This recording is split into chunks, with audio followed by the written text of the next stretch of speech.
Adding a protected modifier to a variable in Kotlin is easy. All you have to do is inside of your class, add the protected modifier to your variable name prior to the declaration. So here I've added protected to favorite food. Now let's go ahead and remove that real quick and see what the cause of that happens is. Back in the main file, I've created a new instance of the person class. And this person class has a favorite food property on it. So I could set perhaps watermelon. Now this works just fine, works as a regular setter and getter. I have a property that we're used to working with. However, if I were to add the protected keyword here, this now modifies this variable so it's only visible from within the current class and any of the classes that it inherit from it. So if we come back here, we now see in the main class, I no longer have access to set this value. And if I try via IntelliSense or code completion to see favorite food, we're going to see that it's not there. And the reason for that is because it's now protected. So only this class and any of the classes that inherit from it are going to see it. So let's see that in action here. Now I've actually already created another class called chef. And remember, I have had to add the open keyword so I can extend the person class. I've created person and chef. So basically a chef just extends person. Now, maybe if I have a chef class, for whatever reason, the chef can have a favorite food. So I'll say favorite food, and we're just gonna say string. And so when I create a chef now, I have to provide a favorite food. And then what I can do is I can actually set that. I'm gonna create an initializer block, which will be called as soon as we create the class. And then I can say actually favorite food. See, there's favorite food. And if I go to the declaration of it, it's actually gonna take me right up here to line 5. Now back here on line 15, I can say favorite food equals my fav food that I just passed in. So that's interesting. I can access it from within side of chef.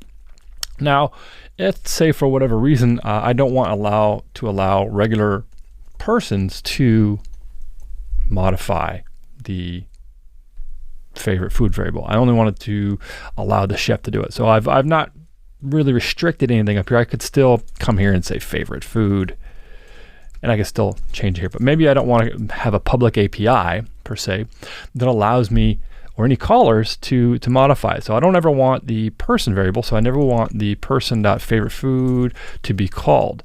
Now if I were to call a chef, or create a chef, I would say perhaps something like this, and we could say Bob, and Bob is 33, and Bob's favorite food is ribs.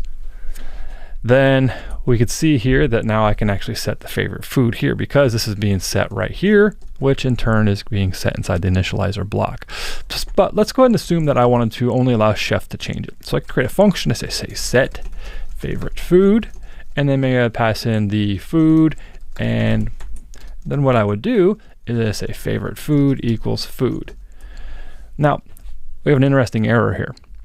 We're getting a squiggly line, and if we put our cursor over it, we'll see that we get an error of an accidental override. And what this is basically telling us is that, hey, Kotlin actually does us a favor here. When we declare a property up here, automatically what's being created behind the scenes for other JVM-based languages, such as Java and so forth, are variables like this. Methods like this. We have a set favorite food, which is going to allow us to pass in a value, which this is a setter, which can be string. And then there's also a getter, so an accessor. And these two methods are created simply for, it's going to return a string, interoperability with other JVM languages. Anytime you've worked in traditional Java environments, anytime you declare a variable, you need to provide a mutator and an accessor, so a setter and a getter. And this is typically the method in which you do it. You prefix the set, whatever the variable name is, in proper, of course, camel case. And then, of course, if there is a getter, which there usually is in this case, you want to get the value, you have the getter in the same format. So prefix it with the word get. So set and get, these are generated automatically for you behind the scenes. So Kotlin's saying, hey, we can't really do that. You shouldn't do this. We're already going to generate this for you, so no dice. So I'm just going to go ahead and rename it set my favorite food just for an example. So now if I go back to my main class, what I can actually do is that the chef can actually set my favorite food, and maybe I want to change that to celery. I don't know who likes celery that much, but that's beyond the scope of this.